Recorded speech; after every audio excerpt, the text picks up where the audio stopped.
kelompok 5 mempresentasikan materi tentang variasi pemahaman dan pengamalan agama serta pribumisasi Al-Quran.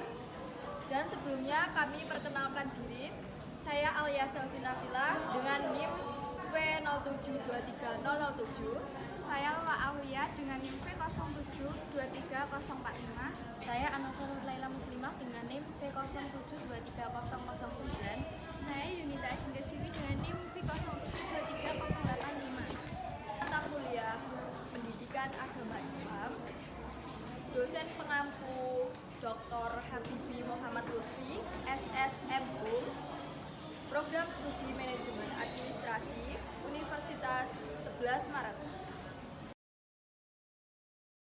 Yang pertama kali akan kami jelaskan adalah tipologi Islam. Definisi tipologi Islam adalah ilmu yang mempelajari pengelompokan berdasarkan satu atau lebih tipe tertentu. Tipologi Islam adalah metode untuk memahami Islam yang berkembang dalam realitas sejarah dan dalam konteks dinamika dan dialektika. Penafsiran yang sangat terkait dengan dimensi ruang dan waktu. Tipologi pemikiran Islam di Indonesia mencakup beberapa jenis, salah satunya adalah pemikiran Islam tradisional.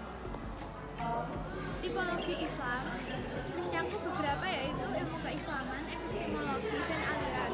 Nah, yang pertama ada ilmu keislaman yang mencakup ilmu fikih, ilmu tauhid, dan ilmu tasawuf. Ilmu fikih artinya memahami secara mendalam maksud dan perkataan perbuatan. Dari sini kita dapat menyimpulkan ilmu fikih memberikan pemahaman yang sangat baik tentang syariah yang dianjurkan oleh Allah dan Rasul-Nya. Yang kedua ada ilmu tauhid. Tauhid secara bahasa berarti menciptakan sesuatu yang satu. Maksudnya di sini adalah percaya bahwa Allah itu esa, sedangkan ilmu tauhid mengacu pada semua keyakinan yang bersumber dari dalil keimanan dan hukum Islam. Termasuk hukum keyakinan bahwa Allah Subhanahu wa taala. Ilmu tauhid juga menjadi sumber segala ilmu. Yang ketiga yaitu ada ilmu tasawuf.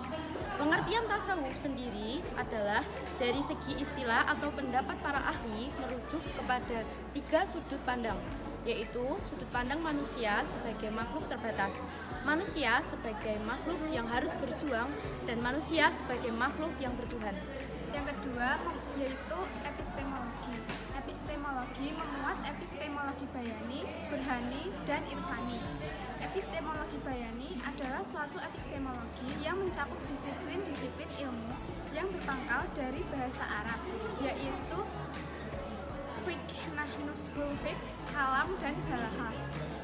Yang kedua ada epistemologi burhani. Berbeda dengan bayani dan irfani yang masih terkait pada kitab suci. Burhani mengandalkan kekuatan akal, nalar yang dijalankan melalui dalil-dalil logika. Ketiga yaitu ada epistemologi irfani.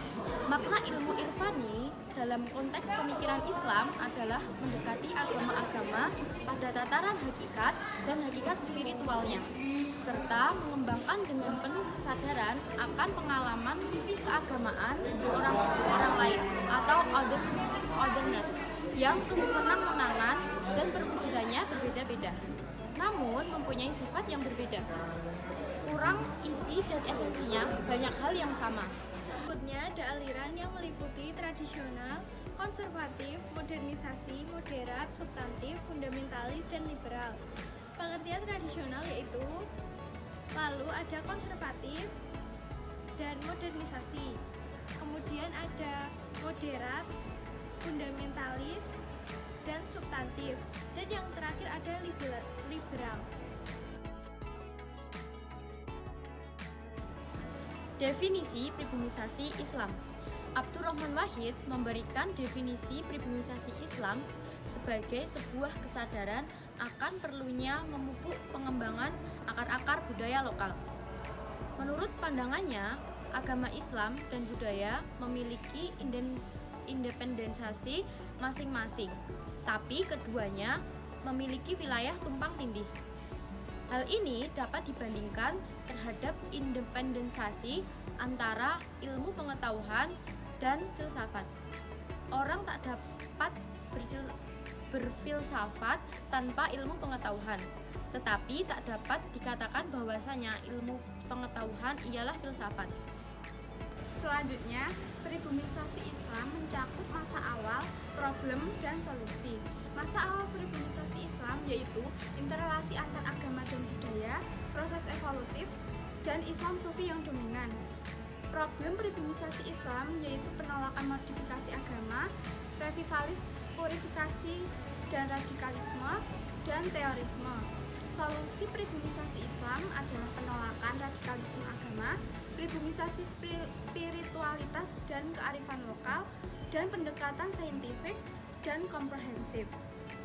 Yang selanjutnya, saya akan membahas tentang studi kasus, yaitu kita mengambil tentang polemik perbedaan penentuan awal Ramadan dan Idul Fitri. Dalam praktik, Nabi Muhammad SAW saat menjalankan puasa melihat bulan secara langsung atau memakai metode ruqyah. Metode ini hingga kini tetap digunakan meski disadari bahwa ilmu astronomi sudah maju. Contohnya adalah penentuan awal Ramadan dan 1 Syawal. Dalam menentukan awal dan akhir Ramadan, ada 2 kelompok besar yang satu sama lain dari kacamata orang awam selalu berbeda. Yang satu menggunakan metode ruqyah atau melihat bulan, dan yang kedua yaitu menggunakan metode hisab atau perhitungan matematika. Kelompok pertama adalah kelompok ruqyah yang berpendapat yang dimaksud dengan kata ruqyah adalah melihat hilal secara fisik atau ruqyah bil fil. Pendapat ini berdasarkan karena Rasulullah SAW dan para sahabat selalu melihat hilal untuk menentukan awal dan akhir Ramadan. Jika tidak terlihat, maka esoknya atau setelah maghrib bulan akan digenapkan menjadi 30. Sedangkan jika tidak terlihat jelas, maka setelah maghrib akan ditetapkan sebagai bulan baru. Ini sesuai dengan hadis yang berbunyi, sesungguhnya kami adalah umat yang ummi, tidak dapat menulis dan menghitung atau menghisap. Umur bulan ini sekian dan sekian.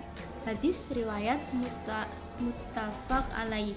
Kelompok kedua yaitu kelompok hisab atau perhitungan. Kelompok ini menafsirkan ruqyah adalah ruqyah bil ilmi atau melihat dengan ilmu. Metode hisab didukung oleh perhitungan astronomi yang dapat menentukan di mana posisi bulan berada pada saat tanggal tertentu. Sesungguhnya dipandang dari aspek astronomi, hisab dan ruqyah seperti 2 mata uang yang tak dapat saling menafikan dan dinafikan. Dalam arti luas, hisab dapat diartikan sebagai metode perhitungan yang diperoleh dari penalaran analitik dan empirik. Sedangkan ruqyah diartikan sebagai pengamatan sistematik berdasarkan atas data yang ada. Tetapi syukurlah awal Ramadan 1436 Hijriah antara pemerintah NU dan Muhammadiyah tidak ada perbedaan.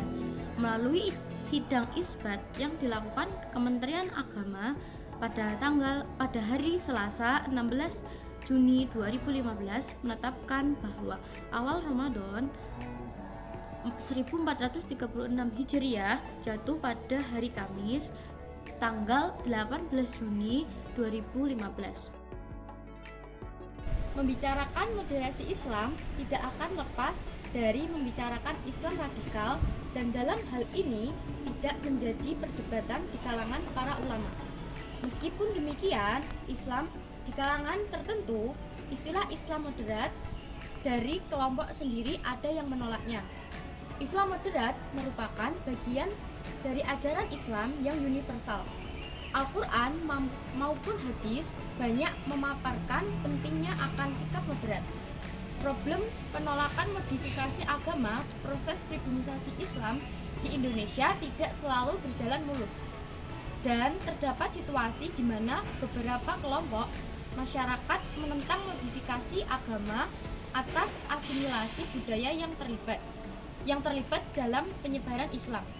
Seiring berjalannya waktu, Islam di Indonesia tetap beragam dan kompleks, mencerminkan banyak perspektif dan pendekatan agama yang berbeda. Ini adalah tantangan yang dihadapi banyak negara di dunia dan melibatkan kelompok-kelompok yang berpandangan ekstremis dan seringkali menggunakan kekerasan untuk mencapai tujuan mereka. Demikian.